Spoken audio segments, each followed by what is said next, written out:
누군가를 구할 때 실제로는 누구를 구하는 것일까요? 바로 그 사람일까요? 아니면 당신 안에 있는 구해지기를 기다리는 지친 어린아이일까요? 칼 융에 따르면 타인을 치유하려는 우리의 욕망은 대부분 자신의 어둠과 마주하기를 피하는 얄밉게 위장된 형태입니다. 우리는 자신 안에서 가장 자주 해결하지 못하는 것을 타인에게서 고치려고 애쓰기 때문입니다. 우리가 구세주 증후군이라고 부르는 이러한 내면의 경향은 사랑으로 위장한 통제욕입니다. 우리는 이를 돕는다고 부르지만 먼 뒤에는 종종 우리 자신의 무가치함을 바로잡고 타인의 고통을 통해 우리 자신의 고통을 이해하려는 것이 숨어 있습니다.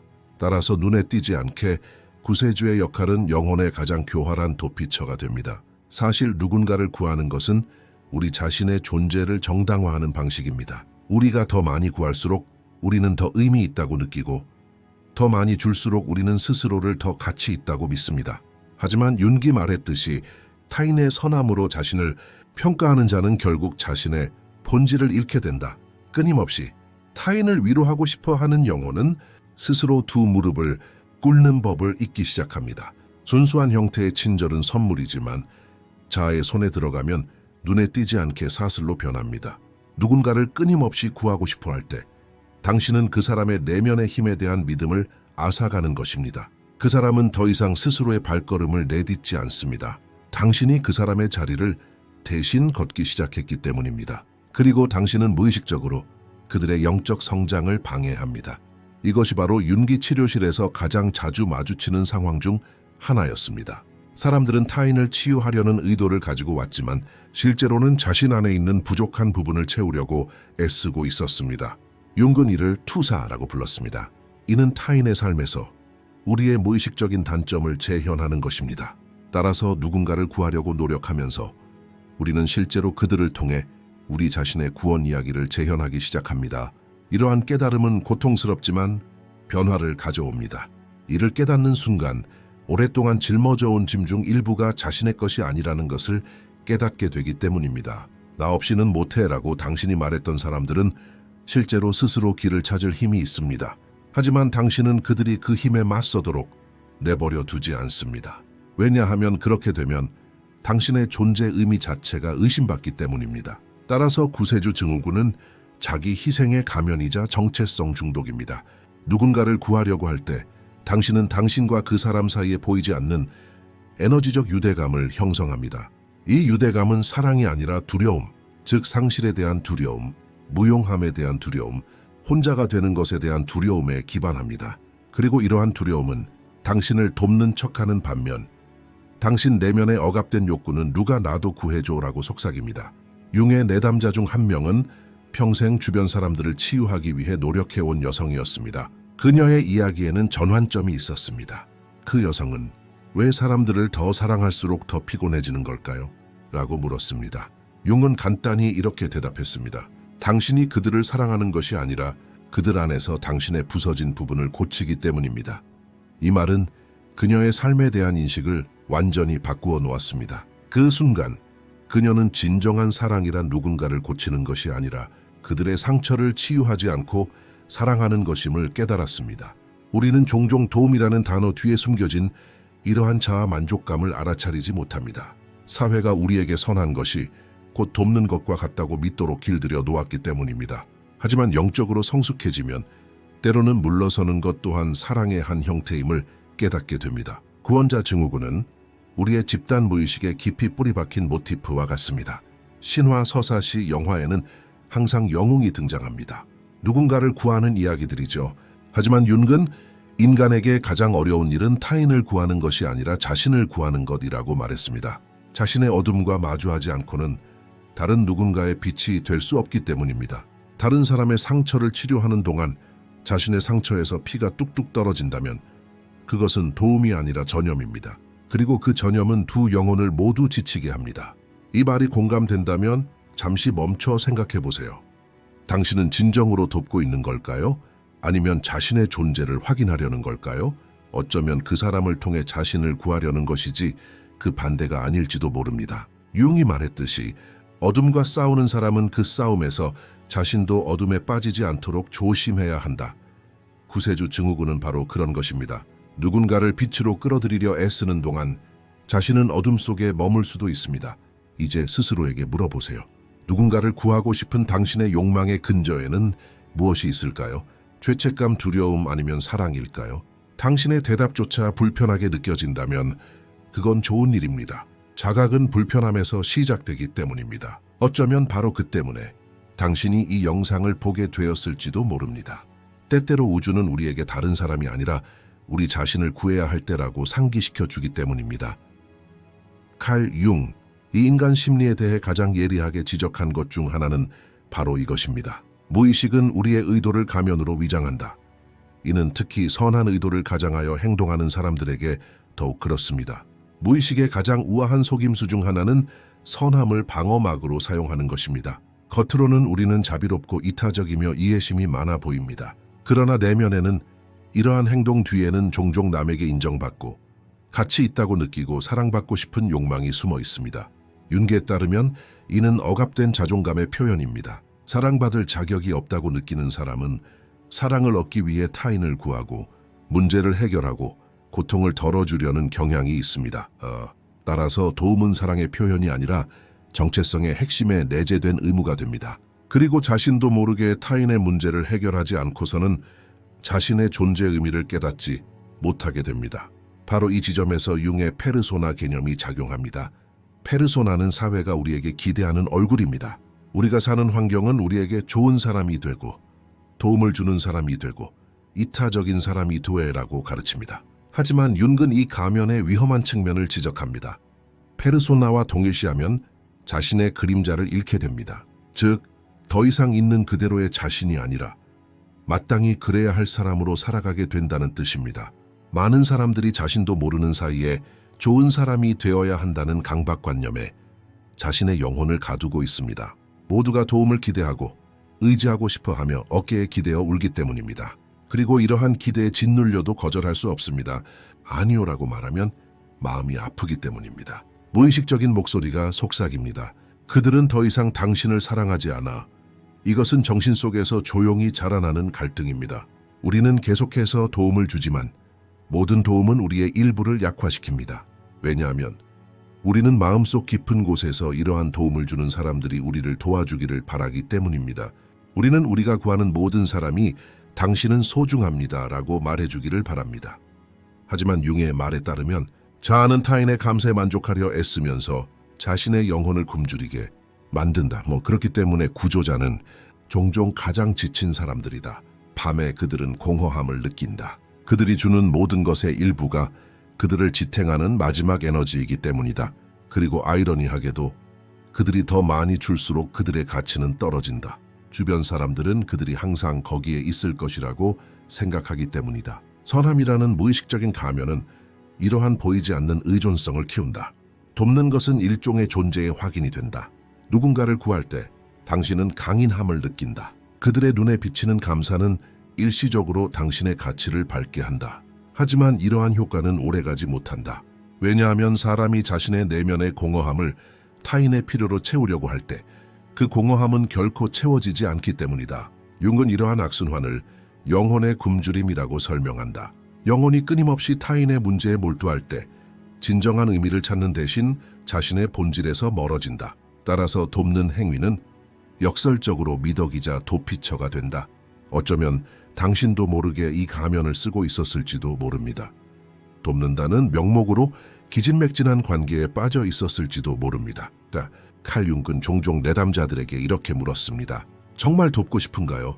아니면 자신의 가치를 증명하고 싶은가요? 이 질문은 처음에는 불편하게 들립니다. 우리의 자아는 선해지고자 하는 자신의 욕망이 의심받는 것을 좋아하지 않기 때문입니다. 하지만 이러한 불편함이 바로 자각의 시작입니다. 우리가 누군가를 구하려고 할 때 우리는 정말 그 사람을 돕고 있는 것일까요? 아니면 그들의 고통이 우리 자신의 고통을 가리기 때문에 우리가 그곳에 있는 것일까요?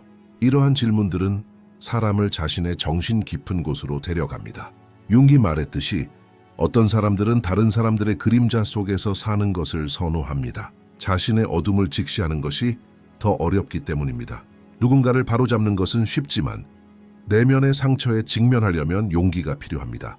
그렇기 때문에 선함의 가면은 단순한 행동 방식이 아니라 방어 기제입니다. 사람은 타인의 이야기 속에 자신의 취약성을 숨깁니다. 따라서 타인의 고통으로 자신의 고통을 덮어버리는 것입니다. 하지만 이러한 폐쇄는 거짓된 평화입니다. 진정한 평화는 더 이상 누구도 구할 필요가 없어라고 말할 수 있는 순간 시작됩니다. 이 말이 익숙하게 들린다면 어쩌면 당신의 잠재의식이 당신에게 보내는 메시지일지도 모릅니다. 타인의 필요성으로 자신의 선함을 판단하지 마세요. 윤기 경고했듯이 자각과 결합되지 않은 친절은 가장 우아한 형태의 통제입니다. 두려움이 아닌 의식이 당신의 선함 뒤에 있게 하세요. 그러면 돕는 것은 당신과 상대방 모두에게 해방을 가져다 줍니다. 하지만 자각 없이는 모든 도움의 행위가 사슬을 더 늘릴 뿐입니다. 그리고 결국 다른 사람을 구하는 동안 당신은 자신의 영혼을 잃게 됩니다. 칼, 융기 인간 정신의 가장 깊고 무서운 부분을 그림자라고 불렀을 때 그는 사실 우리 모두 안에 도사리고 있는 거부된 우리 자신의 모습을 지칭했습니다. 그림자는 단순히 우리의 악, 억압된 욕망 또는 부끄러워하는 모습만이 아닙니다. 그림자는 우리의 미개발 잠재력, 잊힌 힘, 심지어 침묵한 사랑의 능력까지도 담고 있습니다. 다시 말해 그림자는 어둠이자 빛이지만 우리는 종종 어둠만 봅니다. 우리의 마음은 빛조차도 때로는 위협적일 수 있다는 것을 이해하지 못하기 때문입니다. 바로 이것이 우리가 누군가를 구하려 할 때 사실 우리는 그들의 그림자가 아니라 우리 자신의 그림자를 억누르는 이유입니다. 우리가 구하려는 모든 사람은 우리 내면의 어둠의 메아리입니다. 그들의 몰락은 억압된 약함을 일깨워줍니다. 그리고 우리는 그 사람을 구함으로써 우리 자신의 그림자에서 벗어난다고 생각합니다. 융은 다른 사람에게 빛이 되려고 노력할수록 당신의 어둠은 더욱 강렬해진다 라고 말했습니다. 인간의 본성은 균형을 갈망하기 때문입니다. 빛이 많을수록 그림자는 더욱 뚜렷해집니다. 그렇기 때문에 끊임없이 다른 사람을 인도하려 애쓰는 사람들은 결국 내면에서 지쳐버립니다. 그 지쳐버리는 것은 사실 그림자의 반란입니다. 그림자는 구원받기를 원하지 않습니다. 그저 보이고 싶어 합니다. 그림자를 억누르는 대신 이해받고 싶어 하고 그림자와 싸우기보다는 귀 기울여 들어야 합니다. 하지만 구원자라는 역할에 집착하는 마음은 일을 할 수 없습니다. 마음은 그림자를 위험으로 규정합니다. 다른 사람의 어둠을 바로잡으려 애쓰는 동안 마음은 자신의 어둠을 억누릅니다. 하지만 억압된 것은 결코 사라지지 않습니다. 윤기 자주 강조했듯이 무의식 속으로 억눌린 모든 것은 운명으로 돌아온다. 누군가를 구원하려 하면 그 사람의 내면 여정에 간섭하게 됩니다. 하지만 모든 영혼은 자신만의 어둠을 헤쳐나가야 합니다. 그림자는 다른 사람에 의해 깨달음을 얻을 수 없습니다. 그림자는 개인적인 스승이기 때문입니다. 그림자는 오직 당신만이 이해할 수 있는 언어로 당신에게 말을 겁니다. 누군가를 구원하면 그 사람이 이 교훈을 배우지 못하게 됩니다. 당신은 그들을 어둠에서 빛으로 끌어내고 있다고 생각하지만 실제로는 그들의 성장을 지연시키고 있습니다. 융은 이 상황을 정신적 납치라고 설명합니다. 다시 말해 누군가의 운명을 빼앗는 것은 선의의 도둑질입니다. 따라서 구원자의 역할은 결국 양측 모두에게 파괴적인 결과를 초래합니다. 구원자는 소진되고 구원받은 자는 성장하지 못합니다. 예를 들어 보겠습니다. 친구가 같은 실수를 반복합니다.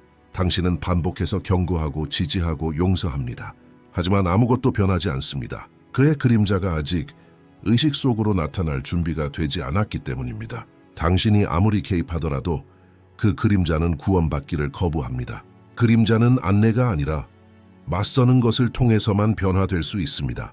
만약 남자가 분노를 다스리지 못하는 친구를 끊임없이 구하려 한다면 그 친구는 억압된 분노의 상징입니다.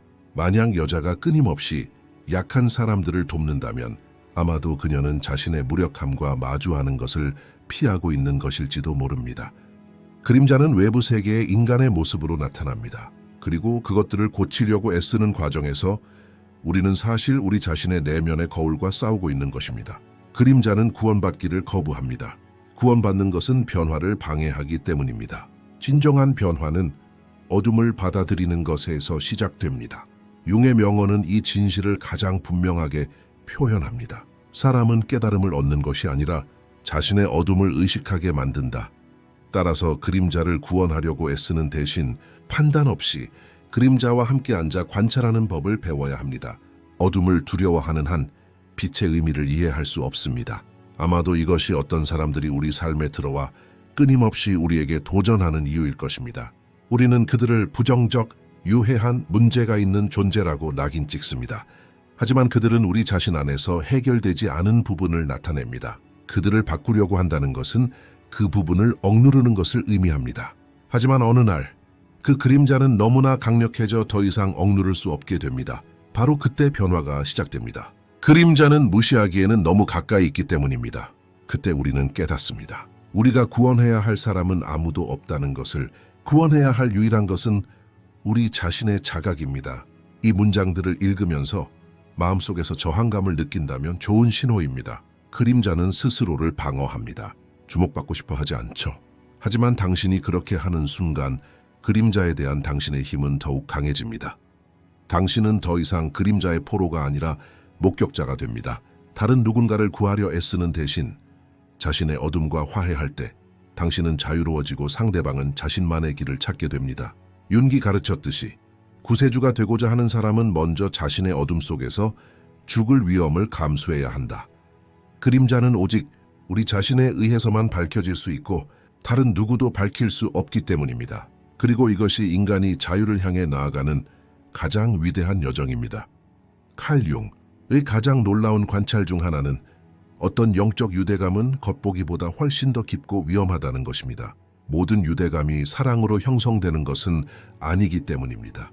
때로는 두려움, 때로는 통제, 때로는 구원자에 대한 갈망으로 형성됩니다. 겉으로 보기에 그러한 관계는 이타적이거나 영적으로 가까운 것처럼 보입니다. 그러나 융의 관점에서 이는 가장 미묘한 형태의 의존입니다. 끊임없이 다른 사람을 구하려고 애쓰는 사람은 자신도 모르게 상대방에게 의존하는 것이 아니라 그 사람을 통해 자신에게 의존합니다. 그들의 필요는 그들의 존재 이유가 됩니다. 상대방의 고맙습니다나 당신은 나를 이해합니다라는 말은 마치 물질처럼 마음속에 보상 효과를 만들어냅니다. 그리고 이러한 보상의 순환은 느리지만 강력하게 중독으로 발전합니다. 이것이 바로 융기, 심리적 공생이라고 부른 것입니다. 두 사람이 서로의 정신적 경계를 침범하고 마치 하나의 전체인 것처럼 행동하지만 이 전체성은 실제로 서로를 집어삼킵니다. 이러한 공생적 유대감 속에서 한쪽은 구원자 역할을, 다른 쪽은 피해자 역할을 맡습니다. 두 사람 모두 무의식적인 시나리오를 연기하고 있습니다. 구원자는 나 없이는 못해라고 말하며 자신의 힘을 긍정하는 반면 피해자는 네가 없으면 무너질 거야 라고 말하며 자신의 무력함을 정당화합니다. 이러한 역학은 두 파트너 모두 서로를 필요로 하기 때문에 외부에서 오는 사랑처럼 보입니다. 하지만 융에 따르면 이는 사랑이 아니라 그림자의 협력입니다. 진정한 사랑은 자유를 제공하지만 의존은 영혼을 쇠사슬로 묶습니다. 이 사슬은 너무나 조용해서 많은 사람들이 수년간 이 악순환 속에서 살면서 이를 애착이라고 부릅니다. 하지만 이는 사랑과 비슷한 속박입니다. 융의 말에 따르면 의존은 사랑의 그림자입니다. 이러한 관계에서 아니오라는 말은 사실상 금지됩니다. 구원자는 거부당했다는 죄책감 때문에 행동하는 반면 피해자는 혼자가 된다는 두려움 때문에 행동합니다. 결과적으로 둘 다 내면에서 지쳐버립니다. 구원자는 끊임없는 베풀므로 지쳐버립니다. 피해자는 스스로 설 수 없기 때문에 무력해집니다. 이러한 악순환은 정신에너지를 끊임없이 한쪽으로 흐르게 합니다. 윤근 이 상황을 정신적 흡혈귀 현상이라고 설명합니다. 다시 말해 한 사람의 에너지가 다른 사람의 존재를 유지하는 데 소모되는 것입니다. 하지만 모든 것이 선한 의도라는 가면으로 가려져 있기 때문에 아무도 이를 깨닫지 못합니다. 나는 단지 나를 돕고 있을 뿐이야 라고 말하는 사람은 실제로는 나를 떠나지 마 라고 말하는 것입니다. 나는 단지 당신을 사랑할 뿐이야 라고 말하는 사람은 실제로는 당신 없이는 내가 누구인지 모르겠어 라고 말하는 것입니다. 바로 그때 사랑이 중독으로 자리를 내어줍니다. 영적 중독은 육체적 중독과 다르기 때문에 종종 간과됩니다. 아무도 당신에게 물질을 주는 것이 아니라 나는 당신을 이해해 라고 말합니다. 하지만 시간이 지남에 따라 이 약속은 함정이 됩니다. 당신을 이해하는 사람은 또한 당신을 그들에게 묶어두는 사람이기도 합니다. 그리고 당신은 더 이상 그들의 동의 없이는 행동할 수 없습니다. 융은 이 중독을 영혼의 물물교환 계약이라고 설명합니다. 그 사람은 자신의 자유를 포기하고 그 대가로 의미를 얻습니다. 나는 그들을 위해 존재한다라는 말은 사랑스럽게 들리지만 실제로는 나는 그들 없이는 존재하지 않는다는 의미입니다. 바로 이 지점에서 구세주의 역할은 인격이 됩니다. 그러한 관계에서 정서적 안정은 끊임없이 외부 요인에 의존합니다. 상대방이 속상하면 당신도 속상하고 상대방이 기분이 좋으면 안도감을 느낍니다. 융의 표현을 빌리자면 이는 감정적 투사 상태입니다. 다시 말해 당신은 더 이상 자신의 정신이 아닌 상대방의 무의식을 경험하게 됩니다. 이는 개인의 진실성이 해체되는 결과를 초래합니다. 당신은 자신의 경계를 잊고 상대방의 이야기에서 조연으로 전락하게 됩니다. 관계가 당신을 자유롭게 하지 못한다면 그것은 사랑이 아니라 의존입니다. 사랑은 확장되고 의존은 위축되기 때문입니다. 융은 진정한 사랑은 분리를 받아들인다 라고 말합니다. 구세주는 자신의 존재를 관계에 묶어두었기 때문에 분리를 거부합니다. 하지만 영혼은 자유 없이는 성장할 수 없습니다. 따라서 구세주 역할에서 벗어나는 첫걸음은 나는 더 이상 누구도 짊어지지 않겠다라고 말하는 것입니다. 이것은 이기심이 아니라 의식입니다. 타인의 짐을 짊어질 때 당신은 자신의 길에서 벗어나기 때문입니다.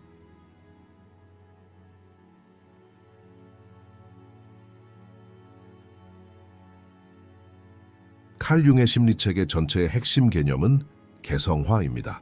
융에게 있어 개성화는 타인이 규정하는 자신의 정체성을 벗어던지고 진정한 자아를 깨닫는 과정입니다. 이 과정은 단순히 자신을 아는 것이 아니라 타인이 자신의 길을 따르도록 내버려두는 용기에 관한 것입니다. 누군가를 구하려는 것은 사실 그들의 삶의 교훈을 방해하는 것이기 때문입니다. 융은 이를 영혼의 자연스러운 진화를 방해하는 것이라고 설명합니다. 누군가가 어둠 속을 헤쳐나가도록 내버려두지 않는 것은 의식적 통합으로 가는 길을 막는 것을 의미합니다. 진정한 도움은 누군가를 안아주는 것이 아니라 보는 것입니다. 보는 것은 그들을 바로잡지 않고 이해하는 것입니다. 그것은 목격하는 것이지 변화시키는 것이 아닙니다. 왜냐하면 사람은 오직 보여짐으로써만 변화하는 것이지 그들을 구하려고 노력함으로써 변화하는 것이 아니기 때문입니다. 누군가를 보는 것은 그들의 그림자를 목격하는 것을 필요로 합니다. 이는 쉽지 않습니다. 타인의 어둠을 보는 것은 우리 자신의 어둠 또한 활성화시키기 때문입니다. 판단이나 바로잡음 없이 누군가의 말에 귀 기울이는 것은 사실 우리 자신의 무의식의 인내심을 실천하는 것입니다. 융의 한 내담자는 윤기 끊임없이 타인을 이해하려고 노력했다고 말하곤 했습니다. 융은 그에게 이렇게 말했습니다. 당신은 통제하고 싶어서 이해하고 싶어 합니다. 진정한 의미는 통제하려는 욕망이 끝나는 지점에서 시작됩니다. 바로 그 순간 당신은 자신의 기대에 따라 누군가를 형성하는 것을 멈추고 그들이 자신의 내면적 현실과 마주하도록 허용합니다. 개성화는 이러한 허용의 행위에 있습니다. 누군가를 구원하는 것은 에고의 행위입니다. 보는 것은 의식입니다. 에고는 바로잡고 싶어 하지만 의식은 알아차립니다. 에고는 외부에 개입하고 의식은 내부에서 빛을 비춥니다. 따라서 개성화 과정에서 사람은 타인의 삶에 개입하는 대신 자신의 세계 안에서 변화하기 시작합니다. 융은 이렇게 말합니다. 외부에서 무엇을 바꾸려고 하든 내면에서 그것과 화해하십시오. 구원자는 자신의 내면의 혼돈을 견딜 수 없기에 외부 세계를 변화시키려 합니다. 하지만 개성화된 사람은 외부의 혼돈이 있을 때에도 내면의 평화를 유지할 수 있습니다. 그는 더 이상 자신의 평화를 위해 타인의 치유에 의존하지 않습니다. 타인을 있는 그대로 볼 수 있는 것이 영적 자유의 시작입니다. 누군가를 보는 것은 그들의 고통을 목격하는 것입니다. 융에 따르면 이러한 목격은 치료적 행위입니다. 타인의 의식을 통해 자신의 고통을 바라볼 때 그 고통은 더 이상 혼자가 아니기 때문입니다. 하지만 여기서 중요한 차이점은 목격은 개입이 아니라는 것입니다. 누군가의 말을 들을 때 해결책을 제시하는 것이 아니라 그 순간을 함께 공유해야 합니다. 모든 영혼은 자신의 어둠 속에서 자신만의 답을 찾기 때문입니다. 융은 치료 중에 내담자의 울음에 조용히 동행했을 때 그 여성이 아무 말도 안 하셨는데 처음으로 이해받는 기분이 들었어요 라고 말했던 일을 회상합니다. 이것은 구원하는 것이 아니라 보는 힘입니다. 사람은 누군가에게 보여지지 않고서는 변하지 않습니다. 개성화 과정은 또한 우리 자신의 구원자적 성향을 인식하는 것을 포함합니다. 이러한 성향은 종종 억압된 권력에 대한 욕망에서 비롯됩니다. 그들은 나 없이는 감당할 수 없다라는 생각은 내가 더 강하다라는 무의식적인 의미를 담고 있습니다. 융은 이러한 자아의 환상을 신 콤플렉스라고 설명합니다. 사람이 다른 사람의 단점을 판단하는 것을 멈추면 자신의 단점을 존중하기 시작합니다. 그리고 이러한 자각이 바로 성숙한 사랑의 형태입니다. 사랑은 더 이상 구조작전이 아니라 상호 목격입니다. 이러한 수준의 자각에 도달하는 것은 쉽지 않습니다. 왜냐하면 마음은 항상 개입하고 싶어 하기 때문입니다. 누군가를 보고 침묵하는 것은 자아가 감당할 수 있는 일이 아닙니다. 자는 나는 뭔가를 해야 한다라고 말합니다. 하지만 의식의 목소리는 더 조용합니다. 그냥 봐. 이 두 목소리 사이의 갈등은 인간 내면에서 가장 오래된 갈등입니다. 융에 따르면 이 갈등은 바로 의식의 여정입니다. 마음은 바로잡고 싶어 하고 영혼은 이해하고 싶어 합니다. 그리고 이해는 구원보다 더 깊은 치유입니다.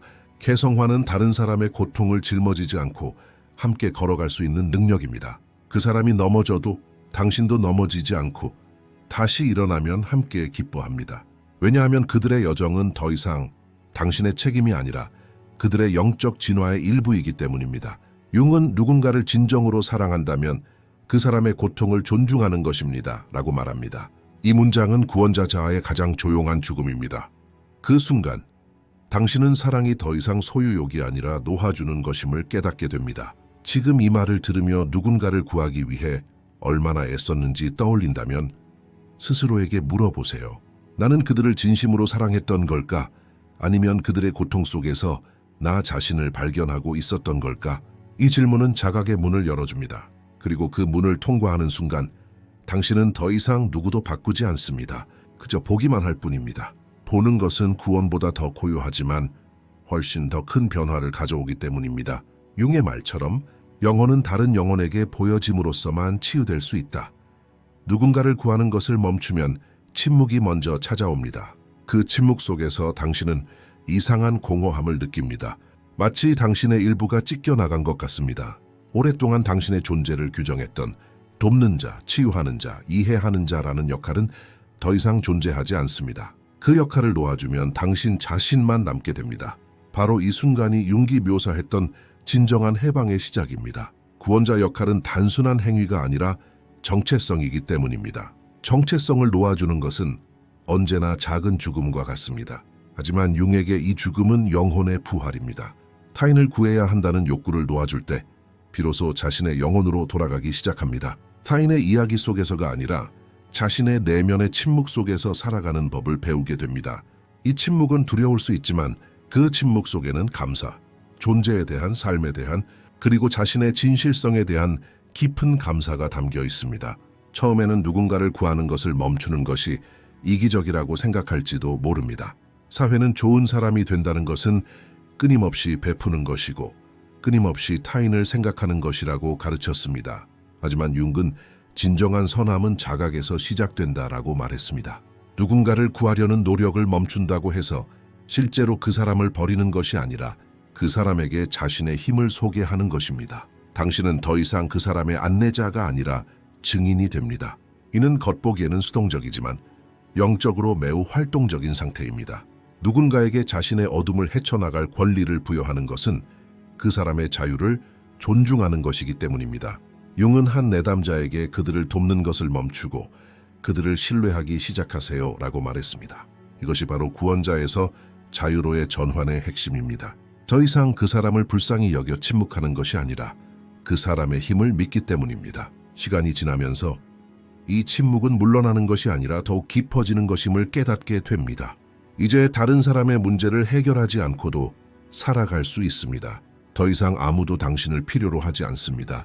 그리고 처음에는 고통스러웠던 이 깨달음은 결국 형언할 수 없는 평화로 변합니다. 당신의 가치는 더 이상 누군가가 당신을 얼마나 사랑하고 필요로 하는지에 달려있지 않기 때문입니다. 당신은 단순히 존재의 상태로 돌아온 것입니다. 이것이 바로 융이 진정성이라고 부른 것입니다. 어떤 역할이나 가면 뒤에 숨지 않고 존재할 수 있는 능력입니다. 한때 외부에서 추구했던 의미가 이제 내면으로 들어옵니다. 더 이상 타인의 빛이 아닌 당신 자신의 내면의 빛으로 밝혀집니다. 칼 융의 말처럼 당신이 구하려는 사람이 바로 당신의 가장 위대한 스승입니다. 이 말을 진정으로 이해하게 되면 과거에 구하려고 했던 모든 사람에게 감사하는 마음을 갖게 될 것입니다. 그들이 당신의 그림자와 마주하도록 도와주었기 때문입니다. 지치게 만들었던 관계 실망, 왜 그들은 이해하지 못할까? 라고 의아해했던 순간들, 이 모든 것이 당신을 당신 자신의 의식으로 이끌었습니다. 그들을 원망하는 대신 감사하는 법을 배우게 됩니다. 이제 당신은 그들 각자가 당신의 영혼을 해방시켜준 보이지 않는 스승이었다는 것을 이해하기 때문입니다. 누군가를 구하려는 노력을 멈추면 당신 안에서 무언가가 변화합니다. 사랑은 이제 통제가 아닌 자유의 언어를 사용합니다. 누군가를 사랑할 때 당신은 그들을 있는 그대로 내버려 둘 수 있습니다. 심지어 그들의 몰락을 연민으로 바라볼 수도 있습니다. 왜냐하면 그들 역시 자신의 그림자를 통과하고 있다는 것을 알기 때문입니다. 융은 사람을 사랑하는 것은 그의 어둠을 사랑하는 것이다라고 말합니다. 진정한 사랑은 빛이 아닌 그의 진실성에 대한 존중입니다. 그리고 그 진실성은 그가 자유로워질 때 비로소 드러납니다. 당신의 침묵은 더 이상 무관심이 아닙니다. 그것은 성숙한 자각입니다. 당신은 말이 아니라 침묵이 치유라는 것을 배웠기 때문입니다. 모든 사람을 고치려는 것은 자기 교정으로부터의 도피라는 것을 깨달았습니다. 이제 당신은 삶을 있는 그대로, 사람들을 있는 그대로 받아들일 수 있습니다. 이 순간은 영혼의 조용한 감사입니다. 당신은 더 이상 누구에게도 분개하지 않습니다. 당신을 이해하지 못하는 사람이든 당신을 짓누르는 사람이든 말입니다. 이 모든 것이 당신을 본래의 자신으로 되돌려 놓았기 때문입니다. 그리고 어느 날 아침, 당신은 잠에서 깨어 심호흡을 하고 깨닫습니다. 더 이상 누구도 구원할 필요가 없습니다. 그저 존재하는 것만으로도 충분합니다. 그 순간, 당신은 삶의 가장 순수한 형태, 예상치 못한 무조건적인 단순한 모습을 느낍니다. 융의 말처럼 구세주가 죽으면 인간이 태어난다. 탄생의 침묵은 해방에 대한 가장 깊은 감사입니다. 이제 아시겠죠? 누구도 구할 필요가 없었습니다. 오직 보고 이해하고 놓아주기만 하면 됐습니다. 진정한 치유는 바로 그 조용한 놓아주기에 있습니다. 이 영상은 여기까지입니다. 더 많은 콘텐츠를 보시려면 채널을 구독해 주세요. 회비를 내고 후원하고 싶으시면 가입 버튼을 클릭하여 회원이 되실 수 있습니다. 감사합니다.